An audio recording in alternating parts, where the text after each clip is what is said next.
खुलुमबाय गोजोन फुंबिलिनि गासैबो बड'लेण्ड बुब्लिनि अनसायगिरिफोरखौ बरायग्रोबाय। दिनै 1 जानुवारि रबिबार थामहिनबा 2023 मायथाइनि गिबि जानुवारि दान आरो बोसोरनि गिबि साननि फानजामुथिखौ फरायथिनो लादों आं गेवलां हाजोहारिया। फानजामुथिनि गिबियाव दं मेष राशि। दिनैनि साना नोंथांनि थाखाय साबसिन माबा मोनसे मोनगोन, साननाय बादियै थांखिया जाफुंसारगोन। बृष राशि। मोजां सान जानाय नङा, गोसोआ गाज्रि जागोन, गोसोआव गाज्रिल' साननाय फैगोन। मिथुन राशि। समाजाव मान सन्मान मोनगोन, मोजां खामानि मावनायाव गोसो होगोन, गोसोआव थुलुंगानाय मोनगोन। कर्कट राशि। फालांगि बिथिङाव मोजां, जायखिजाया बेफार फालांगि खालामब्लाबो मुलाम्फा जागोन।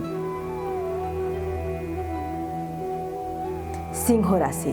बिसि फिसायनि गेजेराव नांलाय खमलाय जागोन, एसे जेंनायावनो नांलायगोन, गोसोआ दुखुजों थांगोन। कन्या राशि। सांग्रां जा, हरखाब न'नि मुवा बेसाद गोमागोन, सुथुरनि सायाव नोजोर लाखियोब्ला नोंथांनि साबसिन। तुला राशि। मोजां सान, बोसोरनि गिबि सानाव हाजासे रंजागोन, रंजा बाजानि गेजेरजों समखौ हगारहरगोन। वृश्चिक राशि। जेंनानिफ्राय रैखा मोनगोन, गोसोनि साननाय हनाया साबसिन, लोगोफोरजों गावनि जर'खा बाथ्राफोरखौ फोरमायगोन। धनु राशि। देहानि थाखाय मोजां नङा, हरखाब उदै सागोन, जानाय लोंनायनि फारसे सांग्रां जा। मकर राशि। सिगांनि जेंनाया नोंखौ गिहोगोन, दायनिफ्राय रेहाय मोननाय नङा, गिनायजों जेरावबो आवगायनाय नङा। कुम्भ राशि। गोसोखौ हमथा, जायखिजाया मावनो लानाय खामानियाव गोबां सानग्रो, गोसोखौ हमथानानै सोलिनाया नोंथांनि साबसिन। मीन राशि। न'खराव दुखु दाहा सोमजिगोन, जेंनाफोरखौ लानानै जिंगासिगोन। गोदान बोसोरनि गिबि सानाव नोंथांनि साननाय हनाया मोजां थांनाय नङा।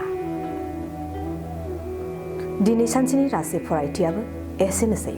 आसा खालामो इंराजि गोदान बोसोर 2023 मायथाइ आरो दिनैनि साना मोजाङै मोजां थांगोन, बेखौ बड'लेण्ड बुब्लि नखरनिफ्राय मिजिंथिबाय।